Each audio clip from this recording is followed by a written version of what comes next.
Halo pemirsa Sinpo TV, Anda menyaksikan live event spesial untuk pelantikan DPR, MPR, dan DPD Republik Indonesia periode 2024-2029. Bersama saya, Ibra Tiwi, dan saat ini saya sudah bersama dengan Bapak Niko Siahaan. Beliau ini adalah anggota DPR dari Komisi 2, betul ya Pak ya? Komisi 1. Oh, maaf, dari Komisi 1. Dan saat ini beliau sudah terpilih lagi. Bapak mungkin bisa digambarkan sedikit Pak bagaimana rasanya terpilih kembali nih Pak? Kalau terpilih kali pertama rasanya itu berbunga-bunga, mendapatkan sebuah posisi baru gitu. Yeah. Tapi kalau untuk sudah periode ketiga, ketika dilantik itu ada rasa tugas yang masih banyak yang belum selesai, gitu kan? Baik pembuatan undang-undang, baik memperjuangkan aspirasi di masyarakat. Jadi rasanya itu setengah-setengah. Kalau dulu tuh berbunga-bunganya karena baru dapat jabatan, kalau sekarang tuh sambil happy, sambil berpikir. Oh, ada beban baru gitu ada ya? Nih, oh iya, tugas kita masih banyak nih. Tahun ini saya mau begini, kira-kira gitu. Oke, mungkin Pak dari hasil evaluasi kinerja dari Komisi 1 mungkin Pak, apa saja Pak yang menjadi poin-poin? Ya, Komisi 1 kemarin kita ada menyelesaikan beberapa undang-undang ya. Ada undang-undang yang pertama itu adalah undang-undang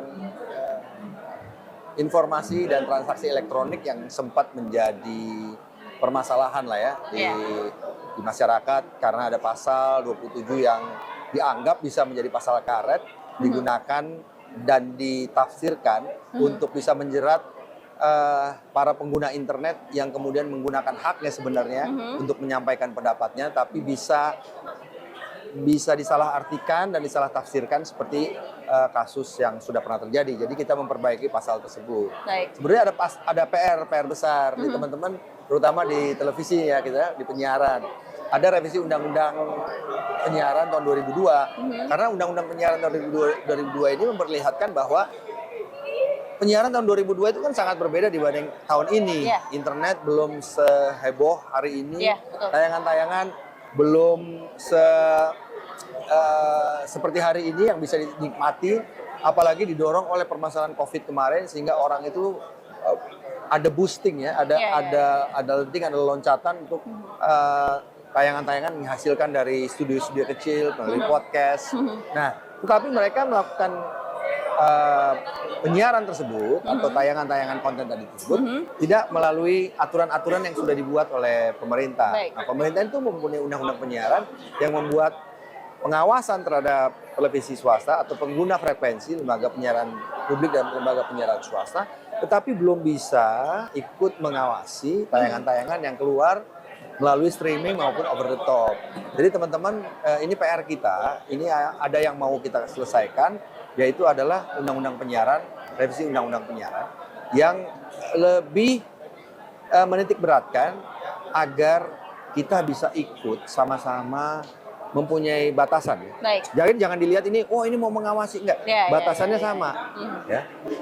Televisi swasta hari ini kerja keras supaya bagaimana tayangannya itu menghibur, tapi tetap ada aturan yang jelas, tidak boleh menayangkan kekerasan yang berlebihan, tidak boleh menayangkan tayangan-tayangan yang melanggar norma-norma. Sementara kalau di tayangan-tayangan yang ada di streaming atau over the top itu batasan itu suka ditabrak-tabrak gitu, ya kan? Sehingga kita merasa kita perlu menyamakan aturannya supaya bisa dipakai oleh kedua lembaga penyiaran lah ya, baik yang melalui frekuensi maupun yang melalui streaming. Biar keduanya sama-sama selaras ya Pak ya? Selaras kan? Baik. Kan gak enak kan teman-teman nih dikasih P3SPS, sementara TV yang lain atau lembaga penyiaran yang lain nggak ada sensornya. Nggak ada sensornya. Yang kedua nggak ada tanggung jawabnya. Betul. Jadi kalau dia sudah membuat isu, nanti kalau ditanya dia bisa bilang nggak ada sanksinya gitu loh. Kalau jurnalis kan begitu dia menyampaikan sesuatu yang tidak benar, kredibilitasnya turun, institusinya rusak, ya kan? Bisa punya potensi dipecat dari jabatan, kan begitu kan? Kalau mereka kan enggak, kan gitu. Jadi menurut saya itu tidak imbang, kan gitu kan. Nah yang kedua, kemarin baru saja kita mulai, ada namanya rancangan undang-undang pengendalian ruang udara.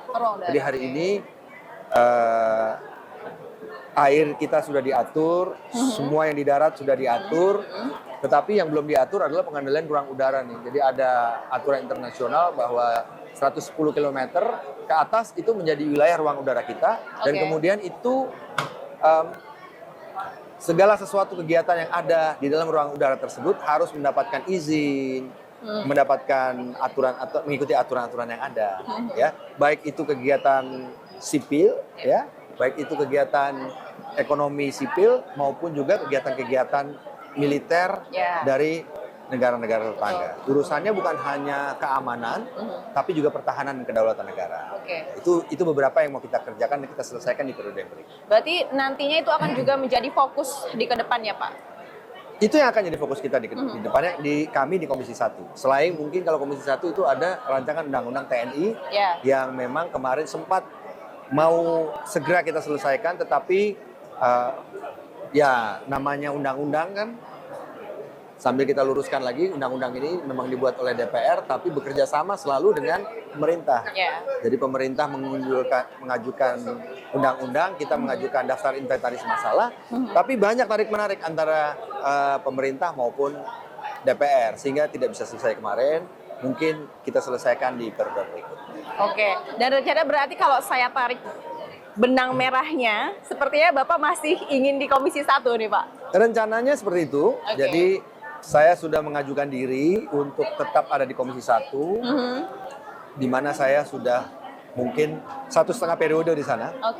Sebelumnya pernah di Komisi 10.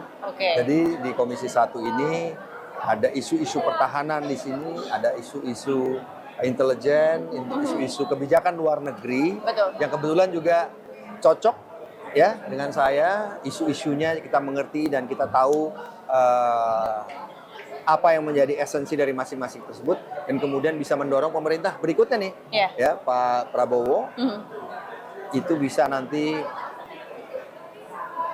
memperbaiki, ya, meneruskan dan memperbaiki kebijakan luar negeri yang kemarin sudah sukses dilaksanakan oleh Bu Menteri Retno, kemudian bagaimana pertahanan yang juga kemarin sudah dijalankan oleh Pak Menhan, ya, kemudian di scale up lah, ya, jadi diperbaiki lagi apa yang perlu, baik untuk kesejahteraan para prajurit, perbatasan, alutsista, dan lain sebagainya. Itu luar biasa sekali sih, Pak. Alutsista, sekarang Indonesia punya alutsista yang sangat banyak sekali. Dan ini, Pak, yang sangat menarik di tahun ini adalah pelantikan dengan jumlah yang sangat banyak. Betul, jika dibandingkan dengan tahun sebelumnya. Ada kenaikan 5. Iya. Dan yang menarik lagi adalah sekarang totalnya hampir 60% adalah pendatang baru. Bagaimana Bapak menyikapi dan menilai ini, Pak? Sebagai, kita katakan Bapak sebagai pemain lama lah ibaratnya. Inilah bedanya partai yang sudah matang, partai yang sudah makan asam garam. Jadi pergantian anggota itu tidak menjadi sebuah titik lemah gitu ya. Karena begitu masuk sudah ada pemain-pemain lama yang cukup senior, ya, sudah mengetahui isu-isunya, kemudian ada yang mengikuti isu yang lama dan kemudian melanjutkan ke isu-isu yang baru, dan di sana kita langsung memberikan tutoring lah seperti itu ya, langsung ada pendampingan untuk urusan legislasi, pembuatan anggaran, pengawasan dan sebagainya, itu langsung blend in tuh biasanya begitu.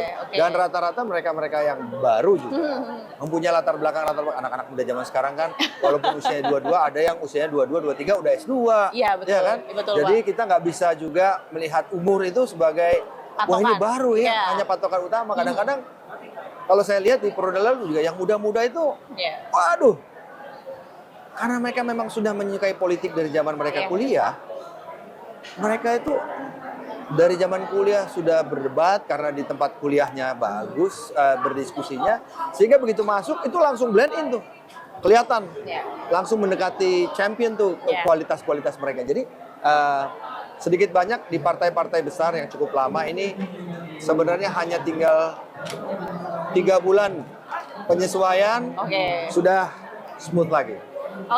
Nah ini yang menarik lagi, Pak. Bapak kan ini, mohon maaf, dari fraksi PDI, betul? PDI Perjuangan.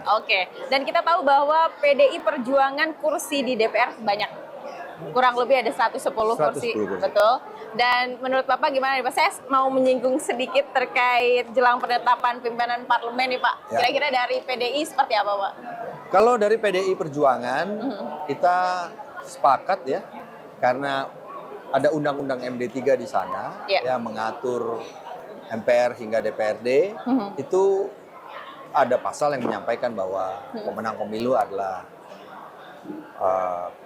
akan diangkat sebagai ketua DPR. Iya, Itu betul. juga dilakukan di tingkat 2 dan tingkat 1. Sudah dilakukan nih, kan pengangkatan kemarin di bulan Agustus dan September, baik tingkat 2 provinsi, kabupaten kota dan juga provinsi bulan September di berbagai daerah sudah dilaksanakan, dan mereka semua mengacu kepada Undang-Undang MD3 yang lama, ya, yang sekarang maksudnya, bahwa pemenang pemilu di tempat masing-masing diangkat menjadi pimpinan, jadi ketua. Jadi kami juga sudah mengajukan nama buat PDI Perjuangan, nama yang muncul hanya satu nama, yaitu nama Puan Maharani, Ibu Puan Maharani. Itu yang akan kami ajukan, dan sekarang saat ini sedang berdiskusi dengan para pimpinan-pimpinan fraksi untuk lebih bicara masalah teknis pelaksanaan jam 7 nanti.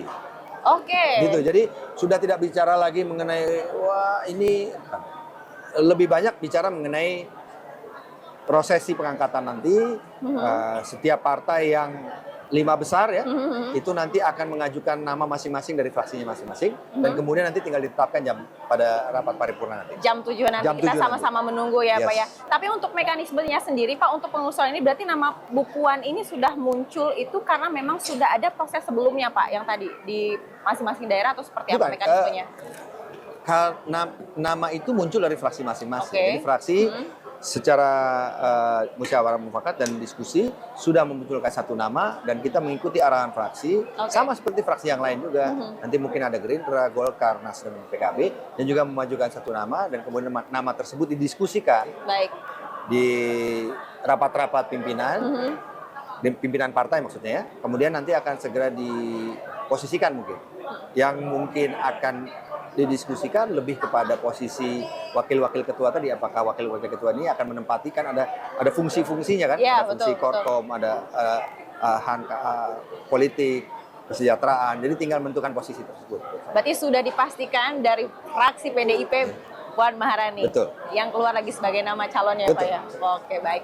Pak, satu lagi yang terakhir. Mungkin ada pesan, ucapan dan harapan untuk para anggota-anggota baru. Ini dari senior nih yang udah lama nih di gedung DPR, gimana nih Pak?